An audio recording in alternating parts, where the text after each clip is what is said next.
An insect 8 meter away initially from the foot of a lamppost, which is 6 meter tall, crawls towards it, moving through a distance.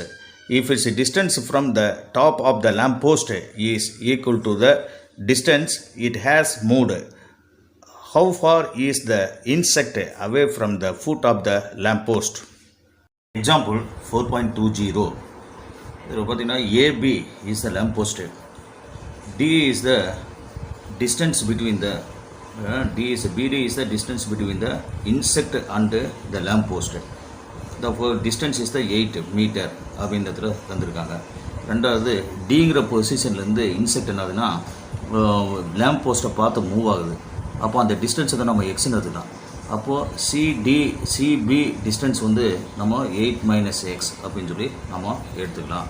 அப்போ இந்த triangle ABC எடுக்கலாம். Triangle ABC இதில் என்ன கண்டுபிடிக்கணும் அப்படின்னு பார்த்தீங்கன்னா, அவன் கேட்டிருக்கிறது இந்த டிங்கிற பொசிஷன்லேருந்து இன்செக்ட்டு சிங்கிற பொசிஷனுக்கு வருது.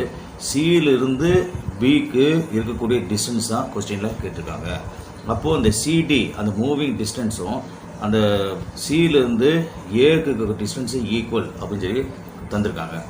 அப்போது இந்த இடத்துல பார்த்தீங்கன்னா ட்ரையாங்கிள் ஏபிசி இந்த ரைட் ஆங்கிள் ட்ரையாங்கிள் நம்ம எடுத்துக்கலாம். இந்த ட்ரையாங்கிள் இந்த ஏபிசியில் இது வந்து 8 - x, இது எக்ஸு, இது 6. பட் பித்தாகரஸ் தியரத்தை நம்ம யூஸ் பண்ணும்போது இந்த இடத்துல என்ன பண்ணால் ஏசி ஸ்கொயர், அதாவது hypotenuse side square equal to opposite side square plus adjacent side square. இது வந்து ஹைபோட்டனஸ், இது வந்து ஆப்போசிட் சைடு, இது வந்து அட்ஜசன்ட் சைடு. அப்போ இந்த ஃபார்முலா அப்ளை பண்ணுவோம். ஹைபோட்டனஸ் சைடு ஸ்கொயரும் போது X square equal to opposite side square, அப்போ 6 square plus 8 - x the whole square எழுதுகிறோம். அப்போது எக்ஸ் ஸ்கொயர் ஈக்குவல் இது 36 ப்ளஸ் இது a - b the whole square formula. 8 வந்து ஸ்கொயர் பண்ணால் 64, எக்ஸை வந்து ஸ்கொயர் பண்ணால் எக்ஸ் ஸ்கொயர். இப்போ -2ab வரும். இப்போ -2 × 8 16, அப்போது 16x அப்படின்னு கிடைக்குது. நெக்ஸ்ட்டு இந்த எக்ஸ் ஸ்கொயரும் சேம் வேல்யூ, ரெண்டு கேன்சல் ஆகிடுச்சு. அடுத்தது பாருங்கள், இந்த இடத்துல என்ன ஒரு கேன்சல் ஆகிடுச்சுன்னா இந்த இடத்துல 0 இருக்கும். 0 ஈக்குவல் டு இந்த 36 + 64 100 - 16x கிடைக்கும். இந்த 100 இங்கே கொண்டு வந்தோம்னா -100 equal to -16x, minus cancel. Next இந்த 100 டிவைட் பை இந்த 60 இங்கே கொண்டு வந்தோம்னா டிவைட் ஆகும். அப்போது 100 / 60 அப்படின்னு போடும்போது நமக்கு வேல்யூ வந்து 6.25 அப்படின்னு கிடைக்குது. 6.25 ஈக்குவல் டு எக்ஸ். அவங்க கேட்டிருக்கிறது என்னன்னு பார்த்தீங்கன்னா பிசி தான் கேட்டிருக்கான். therefore PC equal to the 8 - x. அப்போது 8 - 6.25 அப்படின்னு போடும்போது நம்மளுக்கு 1.75 மீட்டர் அப்படின்னு கிடைக்கும். 1.75 metre. P and Q are the midpoints of the sides CA and CB respectively of a triangle ABC, right angled at C. Prove that 4 × AQ square plus BP square equal to 54 AB square. Triangle வந்து ABC அப்படின்னு தந்திருக்காங்க. இந்த right angle வந்து நமக்கு C. இல்லை PQ ரெண்டு point வந்து பிங்கிற பாயிண்ட் ஏசிங்கிற சைடில் இருக்குது, கியூங்கிற பாயிண்ட் வந்து பிசிங்கிற சைடில் இருக்குது. அடுத்தது பாருங்கள், ஏக்யூ வந்து ஜாயின் பண்ணுறோம், அதே மாதிரி பிபி வந்து ஜாயின் பண்ணுறோம். அப்போது ஏக்யூ ஜாயின் பண்ணும்போது நமக்கு கிடைக்கக்கூடிய ட்ரையாங்கிள் என்ன பார்த்தீங்கன்னா ஏக்யூசி அப்படி ஒரு ட்ரையாங்கிள் கிடைக்கும். அப்போது ட்ரையாங்கிள் ஏக்யூசி மட்டும் தனியாக எடுத்து பார்த்தோம்னா இந்த ஏக்யூசி தனியாக எடுத்து பார்க்கும்போது இதில் பாருங்கள், இது ஹைபோட்டனஸு, இது ஆப்போசிட் சைடு, இது அட்ஜசன்ட் சைடு. அப்போ பித்தகரஸ் ஃபார்முலா இந்த இடத்துல யூஸ் பண்ணும்போது hypotenuse side square equal to opposite side square plus adjacent side square அப்படின்னு எழுதலாம். அப்போ எழுதும்போது என்ன கிடைக்குதுன்னு பாருங்கள், ஹைபோட்டனஸ் சைட்ஸ்க்கும்போது ஏக்யூ ஸ்கொயர், அப்போது ஏக்யூ ஸ்கொயர் ஈக்குவல் டு அப்போ ஏசி ஸ்கொயர் ப்ளஸ்ஸு இந்த QC ஸ்கொயர் அப்படின்னு கிடைக்குது. இது நம்பர் 1 எடுத்துக்கலாம். ரெண்டாவது ட்ரையாங்கிள் பார்த்தீங்கன்னா பிபிங்கிற லைன் ஜாயின் பண்ணோமா, இப்போ பிபி ஜாயின் பண்ணுறதுனால பிபிசி அப்படிங்கிறது ஒரு ரைட் ஆங்கிள், பிபிசி அப்படிங்கிற ஒரு ட்ரையாங்கிள் கிடைக்குது. அப்போ ட்ரையாங்கிள் பிபிசி அந்த ட்ரையாங்கிள் தனியாக எடுத்துக்கலாம். இதில் பார்த்தீங்கன்னா பிபிசி இது ரைட் ஆங்கிள் லட்டு சின்னு இருக்குது. இதில் பார்த்தீங்கன்னா ரைட் ஆங்கிளுக்கு ஆப்போசிட் சைடு வந்து ஹைபோட்டனஸு, ஆங்கிளுக்கு ஆப்போசிட் சைடு இது அட்ஜசன்ட் சைடு. அப்போ பித்தாகரஸ் தியரத்தை யூஸ் பண்ணும்போது hypotenuse side square equal to opposite side square plus adjacent side square. அப்போ இந்த இடத்துல BP square equal to the PC square plus the PC square அப்படின்னு சொல்லி நம்மளுக்கு கிடைக்குது. நெக்ஸ்ட்டு இது வந்து நம்பர் 2ன்னு எடுத்துக்கலாம். இப்போ இந்த ரெண்டு ஈக்குவேஷனையும் நம்ம ஆட் பண்ண போகிறோம். அப்போது 1 + 2 இந்த ரெண்டு ஈக்குவேஷனை ஆட் பண்ணுவோம். அப்போது லெஃப்ட் ஹேண்ட் சைடு ரெண்டு ஆட் பண்ணோம்னா அப்போது AQ square plus PP square வரும். ரைட் ஹேண்ட் சைடு ஆட் பண்ணும்போது AC square plus QC square, அடுத்தது plus BC square plus BC square அப்படின்னு நம்மளுக்கு கிடைக்குது. இப்போ இது என்ன செய்யலாம்னா ரெண்டு சைடும் 4ஆல் மல்டி பண்ணுறோம். அப்போ multiply by 4 on both sides. அப்போ ரெண்டு சைடும் 4ஆல் நம்ம மல்டி பண்ணுறோம்.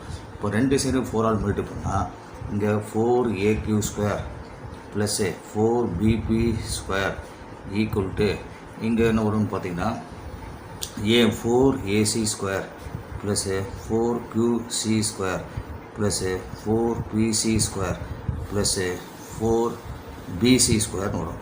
4BC ஸ்கொயர் இதை லெஃப்ட் ஹேண்ட் சைடில் இருக்கிறத அப்படியே நம்ம வச்சுக்கலாம். இந்த 4AQ square plus 4BP square equal to இப்போது 4AC ஸ்கொயர் அப்படி வச்சுக்கலாம். 4AC square. இப்போது இந்த QC இருக்கு இல்லையா, இந்த QCங்கிறத நம்ம எப்படி எழுதலாம்னா ப்ளஸ்ஸு 2QC ஹோல் ஸ்கொயர்னு எழுதலாம். 2QC ஹோல் ஸ்கொயர் அப்படின்னா வேல்யூ சேஞ்ச் ஆகாது. அதே மாதிரி ப்ளஸ்ஸு பிசிங்கிறத 2PC ஹோல் ஸ்கொயர்னு எழுதலாம். ப்ளஸ்ஸு 4BC ஸ்கொயர் அப்படின்னு எழுதலாம். இப்போ திரும்ப லெஃப்ட் ஹேண்ட் சைடு அப்படியே எழுதிக்கலாம். 4AQ square plus 4BP square equal to 4AC square plus இந்த 2QC அப்படிங்கிறத டயக்ராமில் பார்ப்போம். QC அப்படிங்கிறது என்ன இது QCயா 2QC அப்படிங்கும்போது 2QCங்கும்போது BCன்னு கிடச்சிடும். 2QCனா BC.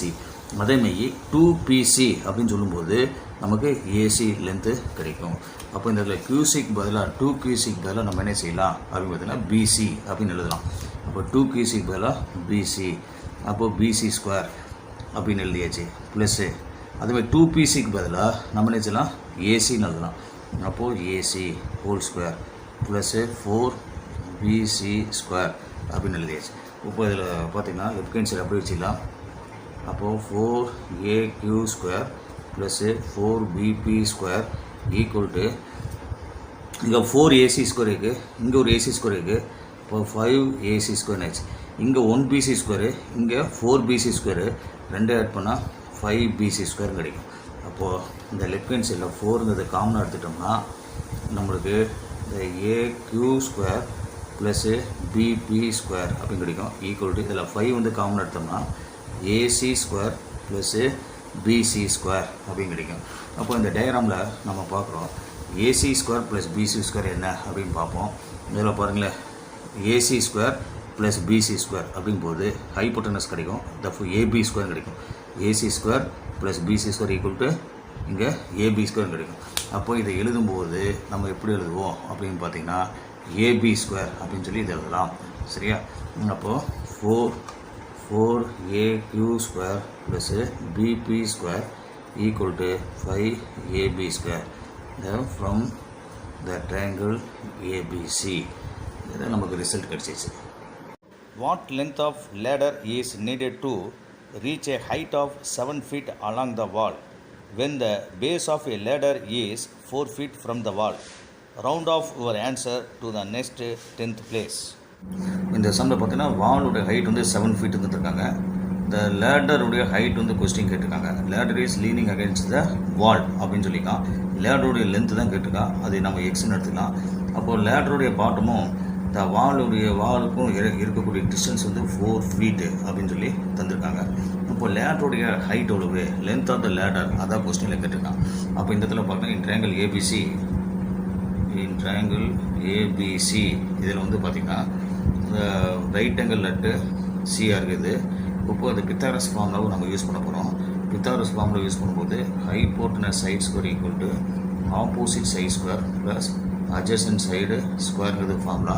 இப்போ ரைட் ஆங்கிளுக்கு ஆப்போசிட்டாக இருந்தால் அது ஹைபோட்டனஸ். இது ஆங்கிள்னு எடுத்துட்டோம்னா இது ஆப்போசிட் சைடு வந்து ஆப்போசிட் சைடு, இந்த சைடு வந்து அட்ஜசன்ட் சைடு எடுத்துக்கலாம். அப்போ இந்த இடத்துல பார்த்தீங்கன்னா ஏபி ஸ்கொயர் வரும். அப்போ AB square equal to AC square adjacent வந்து இந்த BC square.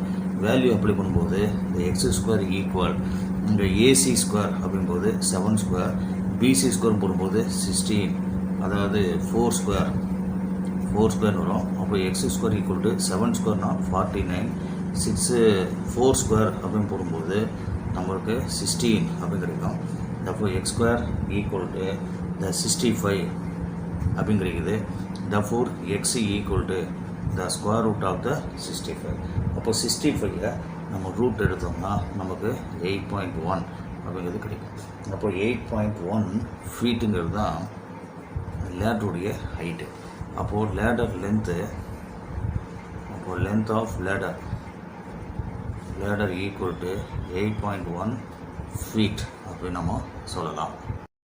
An aeroplane leaves an airport and flies due north at a speed of 1000 km/h. At the same time, another aeroplane leaves the same airport and flies due west at a speed of 1200 km/h. How far apart will be the two planes after 1.5 hours? இதில் பார்த்தீங்கன்னா ஒரு flight வந்து நார்த்தை பார்த்து போகுது. North சைடில் flight வந்து போகுது. அது எவ்வளோ ஸ்பீடில் போகுதுன்னா 1000 km/h ஸ்பீடில் வந்து நார்த்தை பார்த்து போகுது. நார்த்துங்கிறது இந்த இடத்துல ஓஏன்னு எடுத்துக்கோம்.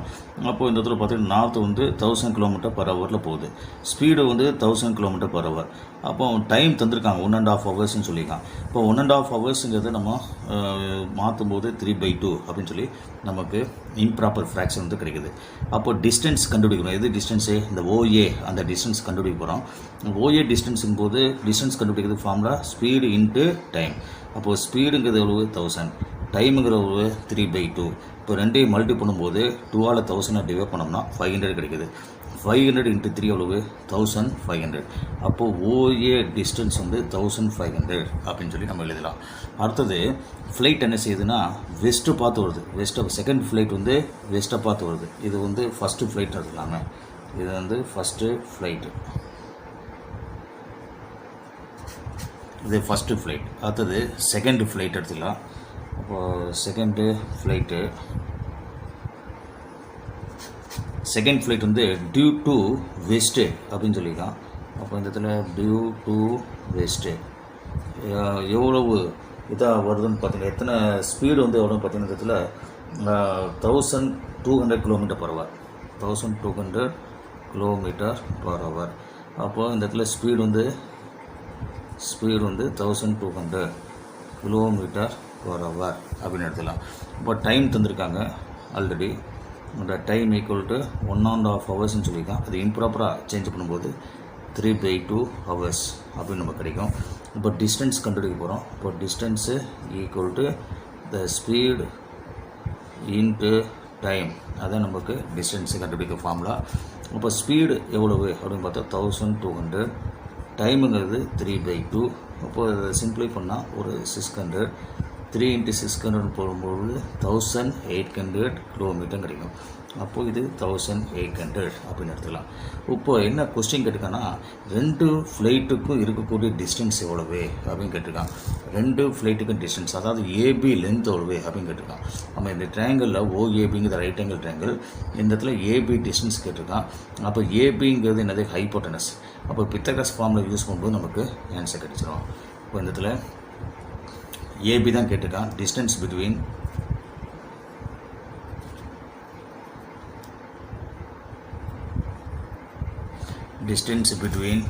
ஃப்ளைட்ஸு, அதான் என்னது? ஏபி. அப்போது ஏபி லென்த் வந்து கண்டுபிடிக்கணும். இப்போ ஏபி லென்த் கண்டுபிடிக்க பித்தகரஸ் ஃபார்முலா யூஸ் பண்ணோம்னா இந்த இடத்துல hypotenuse side square equal to opposite side square OA square plus adjacent side square OB square அப்படின்னு எழுதுவோம். அப்போ AB square equal to OA square அப்படின்னு போடும்போது ஓஏங்கிறது 1500. அப்போது 1500 ஸ்கொயர் ப்ளஸ்ஸு 1800 ஸ்கொயர் அப்படின்னு கிடைக்கும். அப்போது 1800 ஸ்கொயர். இப்போ ரெண்டுலேயும் பார்த்திங்கன்னா 100 ஸ்கொயருங்கிறது காமன் எடுத்தலாம். அப்போது ஏபி ஸ்கொயர் ஈக்குவல் டு இந்த 100 ஸ்கொயர் காமன் எடுத்தாச்சு. அப்போ இங்கே வந்து 15 ஸ்கொயர் ப்ளஸ்ஸு 18 ஸ்கொயர் இருக்கும். அப்போ ஏபி ஸ்கொயர் ஈக்குவல் டு இந்த இடத்துல 100 ஸ்கொயரு, இந்த 15 ஸ்கொயரை பண்ணும்போது 225, 18 ஸ்கொயர் பண்ணோம்னா 324 கிடைக்கும். அப்போது ஏபி ஸ்கொயர் ஈக்குவல் டு இந்த 100 ஸ்கொயரு, இது ரெண்டையும் ஆட் பண்ணோம்னா 549 வந்து நமக்கு கிடைக்கும். அப்போது ஏபி கண்டுபிடிக்கணும். அப்போது ஏபி ஈக்குவல் டு ஏபிங்கும் போது ரூட் எடுப்போம். ரூட் எடுத்தால் 100 ஸ்கொயர் ரூட் எடுத்தால் 100 வரும். அப்போ ஸ்கொயர் ரூட் ஆஃப் 549 கிடைக்கும். இப்போ 549 ஃபேக்டரைஸ் பண்ணுவோம், ஸ்ப்ளிட் பண்ணுவோம். ஃபேக்டரைஸ் ஸ்ப்ளிட் பண்ணும்போது என்ன வருதுங்க, இந்த 3ஆல் டிவைட் பண்ணுவோம். 3ஆல் டிவைட் பண்ணால் 1 டைமு 8 டைமு 3 183 வரும். திரும்ப 3ஆல் டிவைட் பண்ணுவோம். 3ஆல் டிவைட் பண்ணால் 61 கிடைக்குது. அப்போது AB equal to 100 the square root of 3 × 3 × 61 வரும். இது 2 3ல் ஒரு 3 வெளியே எடுத்துடலாம். அப்போது ஏபி ஈக்குவல் டு 100 × 3 × 61 அப்படின்னு கிடைக்குது. அப்போது இந்த ஏபி ஈக்குவல் டு இந்த 300 ரெண்டு மட்டும்னா 300 the square root of 61 the kilometre. அப்போது ரெண்டு ஃப்ளைட்டுக்கும் இருக்கக்கூடிய டிஸ்டன்ஸ்னு பார்த்தோம்னா 300 √61 கிலோமீட்டர்.